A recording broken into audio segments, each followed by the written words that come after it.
வணக்கம். இன்று நம்ம அரங்கிற்கு வந்திருக்கும் உயர்நீதிமன்றத்தினுடைய மூத்த வழக்கறிஞர் திரு RS தமிழ்வந்தன் அவர்களை நம்ம சந்திக்க இருக்கிறோம். வணக்கம் சார். வணக்கம். இன்ஸ்டாகிராம் மூலமாகவும் சமூக வலைதளங்கள் மூலமாகவும் பாலின பிரச்சனைகள்லாம் அதிகமா வருது. இதை நீங்க எப்படி பாக்குறீங்க? இதற்கு என்ன ஒரு வழி? ஏன்னா தொடர்ந்து இந்த பிரச்சனைகள்லாம் நடந்துகிட்டு இருக்கு. இல்லை, இப்போ டெக்னாலஜி எந்த டெக்னாலஜி வளர்ந்தாலுமே அந்த டெக்னாலஜியில் பெரிய டிராபேக் இருக்கத்தான் செய்யும், மைனஸ் இருக்கத்தான் செய்யும். ஆனால் இப்போ இந்த இன்ஸ்டாகிராம், ஃபேஸ்புக்கு, ட்விட்டர் கூட அது வேற மாதிரி ப்ரொஃபைலில் இருக்குது. இன்ஸ்டாகிராம்ங்கிறது ரொம்ப பிரச்சனைக்குரிய ப்ரொஃபைல் தான். ஏன்னா அதில் இருக்கவங்க பூரா அந்த சின்ன சின்ன டான்ஸ் ஆடுறது இந்த மாதிரியான ஒரு ரேஞ்சில் வந்து பண்ணுறாங்க. அதில் நிறைய பேர் அதில் இருக்காங்க.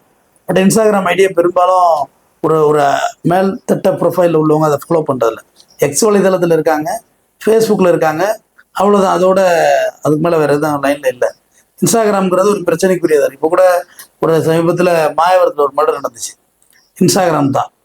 இன்ஸ்டாகிராமில் வியூஸ் யாருக்குங்கிற பிரச்சனையில் ஒரு ஜாதி பிரச்சனையாகி மர்டர் ஆகிப்போச்சு. அஜித்னு ஒரு பையன். இப்போ ரீசெண்டாக பார்த்தீங்கன்னா கர்நாடகாவில் தர்ஷன் சொல்லிட்டு பெரிய artist come producer cum distributor, மிகப்பெரிய டான். அவரு திருமணம் ஆகி விஜயலட்சுமின்னு ஒரு மனைவி இருக்கு. அவங்களோட வாழலை 10 வருஷமா பவித்ரான்னு சொல்லிட்டு அவங்களே திருமணம் ஆனவங்க தான். அவங்களோட லிவிங் டுகெதராக அவர் வாழ்ந்துட்டு வர்றாரு. இன்ஸ்டாகிராமில் வந்து அவருடைய தீவிர ரசிகர் ரேணுகாசாமின்னு சொல்லிட்டு, அவர் அப்போலோ பார்மசியில் அது ஒரு சேல்ஸ் மேன் வேலை பார்க்குறவர். அவர் வந்துட்டு எப்படி அவரோட எங்கள் சாரோட குடும்பத்தை ஏன் கெடுக்கிற அப்படின்னு சொல்லி மெசேஜ் போடுறாரு.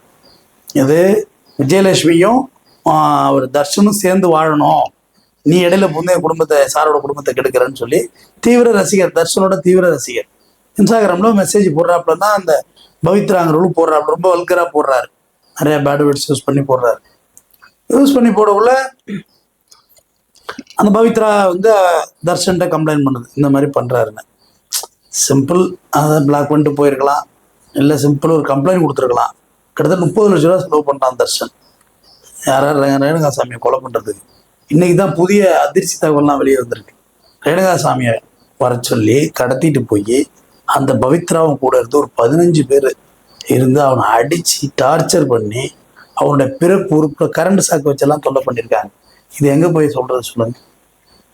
பணக்காரன் தான், படித்தவன் தான், அவன் என்ன தப்பு பண்ணிட்டா? இல்லை உன்னோட கள்ளக்காதலி எதுவும் கூப்பிட்டானா? அதெல்லாம் இல்லை. நீ ஏன்டே இதுமாரி எங்கள் சார் குடும்பத்தை கலைக்கிறேன்னு மெசேஜ் போட்டான். அதை இன்ஸ்டாகிராமை பிளாக் பண்ணிட்டு போயிருக்கலாம். இல்லை ஒரு போலீஸில் கம்ப்ளைண்ட் 30 லட்ச ரூபா செலவு பண்ணியிருக்கான். ஒரு என்ன செய்கிறாங்க, இது முடிச்ச பிறகு ஒரு காவாயில் தூக்கி பாடியை போட்டுறாங்க. நாய் கடிச்சிக்கிட்டு இருக்கு, ஏதோ ஒரு அனாத பணம் கிடக்கு அப்படின்னு நாய் கடிச்சிட்டு இருக்கு. அப்புறம் சரின்னு பார்த்தீங்கன்னா ஒரு 3 பேர் போய் சரண்டர் ஆகலாம் ஸ்டேஷனில். எங்களுக்கு கொடுக்கல் வாங்கல் எங்களுக்கு ரேணுகாசாமிக்கும், அதனால தான் நாங்கள் கொலை பண்ணிட்டோங்கிற மாதிரி இப்போ சரண்டர் ஆகலாம். அது போலீஸ் விசாரணை உங்களுக்கு தெரியும், எப்படி விசாரிச்சிருப்பாங்க. விசாரணை பார்த்தாக்கா இது பொய்ன்னு தெரிஞ்சு போச்சு. அப்புறமா இவன் இந்த 3 பேரை கஷ்டம் எடுத்தது தர்ஷன் உள்ள வர்றான், அப்புறம் பவித்ரா உள்ள வர்றான், அப்புறம் பார்த்தா அவன் கூட்டாளிகள் கூலிப்பட எல்லாம் உள்ள வர்றான். 30 லட்ச ரூபாய்க்கு மேலே பணம் டிரான்சாக்ஷன் ஆயிருக்கு இது இவனை கொலை பண்ணுறதுக்கு. இது போக அந்த 2 காரு, ஒரு ஜீப்பு, தார் ஜீப்பு, இன்னொன்னும், அது 2மே தர்ஷனுடைய வண்டி. இது எங்கே போய் நிற்கிது பாருங்க இந்த இன்ஸ்டாகிராம். இப்போதான் எல்லாரையும் அரெஸ்ட் பண்ணியிருக்காங்க. இது எவ்வளோ பெரிய சிவியரா இந்த பிரச்சனை போயிருக்கு. அவரை கூப்பிட்டு கூட வந்து அனுசரமா பேசி அவரை வந்து சொல்லி இந்த மாதிரிலாம் பண்ணாதன்னு சொல்லியிருக்கலாம். ஏன்னா அவர் ரசிகரா இருந்ததுனால. ரசிகரா இருந்தால் ஒன்றும் இல்லை, அந்த இன்ஸ்டாகிராம்லேயே போய் ஃபோன் நம்பர் கேட்டால் ஃபோன் நம்பர் கொடுக்க போகிறாங்க. ஃபோன் நம்பரை வாங்கி, நான் தான் தர்ஷன் பேசுகிறேன், அவருடைய கனவுல நாயகன், அது மாதிரி போடாத மெசேஜ் போடாதுன்னு இருக்கலாம். சிம்பிள் பிளாக் பண்ணிட்டு போயிடலாங்க. இது ஒரு பெரிய விஷயம்லாம் கிடையாது. இதுக்கு 30 லட்ச ரூபா செலவு பண்ணணும். 30 லட்ச ரூபா பணம் இருந்து செலவு பண்ணுறான். ஒன்றும் இல்லை, ஒரு கால் உங்களுக்கு ஒரு ரொட்டீனாக உங்களுக்கு டிஸ்டர்ப் கால் வருது, ரொட்டீனாக வருது, தொல்லை தாங்க முடியலன்னா என்ன பண்ணலாம் சொல்லுங்கள்? சிம்பிள் சிம் கார்டு தூக்கி போட்டு வேறு சிம் கார்டு வாங்க வேண்டியது. அப்புறம் என்ன? இதுக்காண்டி போயிட்டு சைபர் கிரைம் போயிட்டு அங்கே நின்று இங்கே 2 மல்லு கட்டணுமா?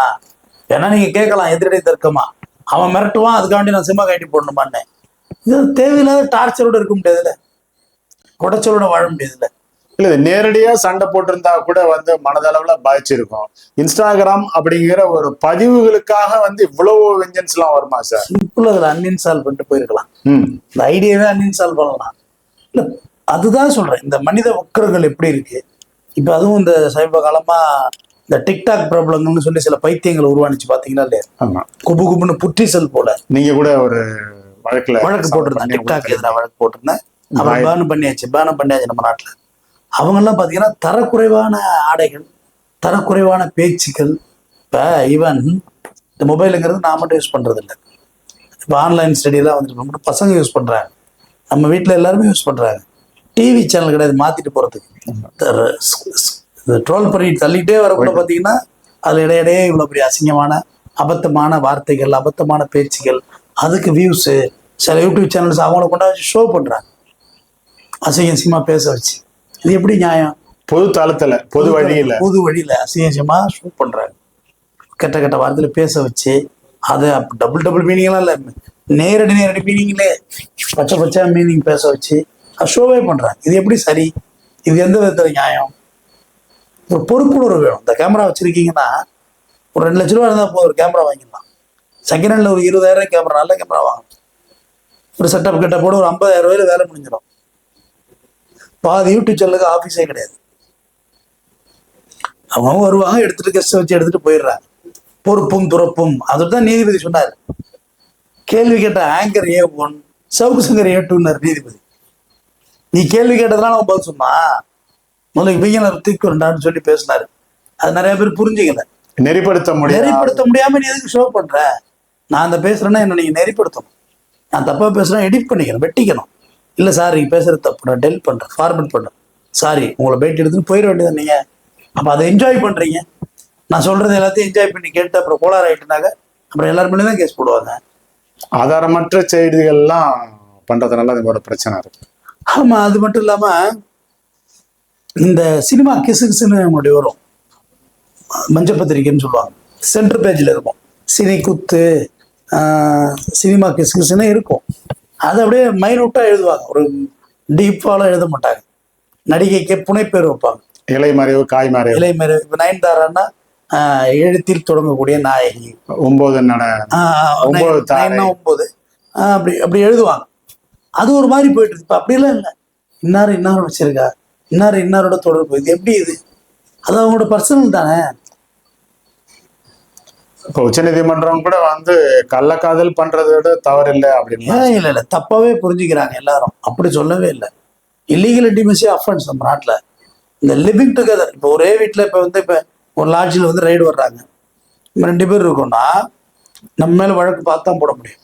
அது ப்ராஸ்டியூட்டாக இருந்தால் மட்டும்தான் வழக்கு போட முடியும். நம்மளோட ஃப்ரெண்டு, கேர்ள் ஃப்ரெண்டெல்லாம் வழக்கு போட முடியாது. ஒரே வீட்டில் நம்ம ஒரு வாடகைக்கு எடுத்து தங்கலாம், ஒரு ஆணும் பெண்ணும். ஆனால் அவங்க மனைவி போய் கம்ப்ளைண்ட் கொடுத்துச்சுன்னா ரிமாண்டு தான் ஆகணும். இவன் இன்னொருத்தைய வச்சுக்கிட்டு எங்கள் வீட்டுக்கு சோறு போடல, என் பிள்ளைய படிக்க வைக்க காசு கொடுக்கல, கம்ப்ளைண்ட் கொடுத்தா ரிமாண்டு தான் ஆகும். யார்? இவனும் ஆமா, கள்ளக்காதலி ஆயிடுவாங்க. ஸோ அப்படி அர்த்தம் இல்லை. அது சும்மா புரிஞ்சுக்கிட்டு சம்மந்தம் இல்லாமல் எல்லாம் குழப்பிக்கிட்டு இருக்காங்க. இல்லை, ஒரு பெண் வந்து தனிப்பட்ட முறையில் விருப்பத்தோட போறது வந்து அது விபச்சாரம் ஆகாது. விபச்சாரம் இல்லை, அது விபச்சாரம். அது நாட் அ ப்ராஸ்டியூட். அது அப்படி கிடையாது, அது மீனிங்கே கிடையாது. சரி, இப்போ வெஸ்ட் பெங்கால்ல பாத்தீங்கன்னா சோனாகாச்சின்னு ஒரு விபச்சார பகுதியே இருக்குது. பாம்பேல கிராண்ட் ரோடு, பாம்பேல வந்து கிராண்ட் ரோடு இருக்குது, சோப்பாட்டி இருக்குது, இந்த மாதிரி பல இடங்கள்ல. பாம்பே சென்டர்னு ஒண்ணு இருக்கு, அந்த இடத்துலயும் அந்த விபச்சார பாலியல் தொழில் நடக்குது. அது மாதிரி ஏன் சரிங்க இந்த தென்னகத்திலயோ தமிழ்நாட்டிலயோ பண்ண முடியாது? பண்ணலாமா, பண்ணக்கூடாது? இல்ல, இந்திய தண்டனை சட்டத்துக்குள்ளதான் பாம்பே இருக்கு, கல்கத்தாவும் இருக்கு. அஃபென்ஸை குறைக்கிறதுக்காக பாம்பே கவர்மெண்ட் வந்து விபச்சார விடுதியை திறந்தாங்க. ஏன்னா அங்கே பெரிய கேங்ஸ்டர் வார் நடக்க ஆரம்பிச்சிட்டு, சரி நைட்டு தண்ணி அடிச்சுட்டு எங்கேயாவது இருந்துட்டு காலைல வரை இருந்துட்டு போட்டுங்கிற ஒரு முடிவுக்கெல்லாம் வந்தாங்க அந்த கவர்மெண்ட்டு. இந்த அரசியலமைப்பு சட்டத்துக்குள்ளே தான் பாம்பே கல்கத்தாவும் இருக்கு. ஏன்னா இது வந்து நெடுநாள் என்னுடைய கோரிக்கை. இது இப்போதான் பேச ஆரம்பிச்சிருக்காங்க. வள்ளுவன் பிறந்த காலம் இருக்கார்ல வள்ளுவன், இவர் பிறந்த காலத்திலேயே அவர் இருந்த நூற்றாண்டுகளிலே விபச்சாரம் இருந்திருக்கு. விபச்சாரியோட இருக்கிறது வந்து பிணத்தை கட்டுப்பிடித்து படுத்துவதற்கு சமம்னு சொல்லி வள்ளுவன் சொல்லியிருக்காரு. அவர் காலகட்டங்கள்ல இருந்திருக்கு. அப்ப விபச்சார விடுதிகளை அரசு சட்டபூர்வமா இப்ப பெரிய வளர்ந்த நாடுகள்ல என்ன இருக்குங்க, ப்ராஸ்டிடியூட் இருக்கு, எல்லா வளர்ந்த நாட்டுலயும் இருக்கு, மேலை நாடுகள்ல. அதை ரெகுலேட் பண்ணணும். அப்பாவிகளை கொண்டு வித்துட்டு போயிடக்கூடாது அந்த விடுதிகள்ல. இல்ல பாலியல் ரீதியான இந்த மாதிரியான பிரச்சனை வரும்போது அது ஒரு வகையில சரியா இருக்குமோ அப்படின்னு தோணல சார். இப்பதான் எல்லார் வாயிலையும் அது வருது, இது சரியா இருக்கும்னு. இப்ப கள்ளச்சாராயம் இருந்துச்சு, எப்படி அது நல்லச்சாராயமா மாறுச்சு? எப்படி வெள்ளச்சாராயம் நல்லச்சாராயமா? அரசாங்கமே வித்துருச்சு. நீ வா, நீ தானே காய்ச்சி காய்ச்சி விற்கிற, ஃப்ராட்தனம் பண்ணிட்டு, நானே ஒரு நல்ல சாராயமா குடிக்கிறது கொடுக்குறேன், குடிச்சிட்டு போ அப்படிங்கிற முடிவு எடுத்துச்சு. அப்ப குழந்தைகளுக்கு எதிரான செக்ஷுவல் அபியூஸ் ரொம்ப அதிகமாயிட்டு. ரேட்டிங்ஸ் நம்ம நாட்டில் ரேப் அதிகரிச்சிருக்கு, கேங் ரேப் அதிகரிச்சிருக்கு.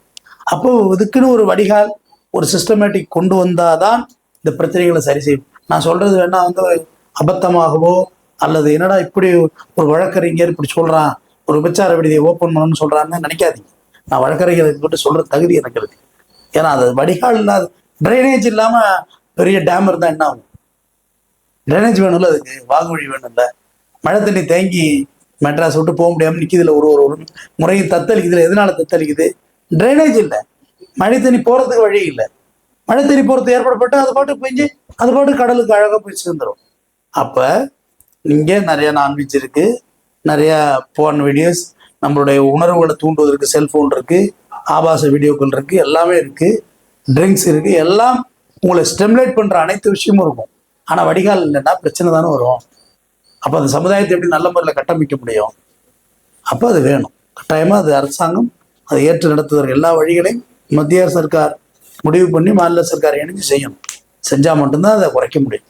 சார், நீண்ட ஒரு விளக்கத்தை தந்தீங்க. அண்ணா தொலைக்காட்சி சார்பாக நன்றியும் வணக்கம். வணக்கம்.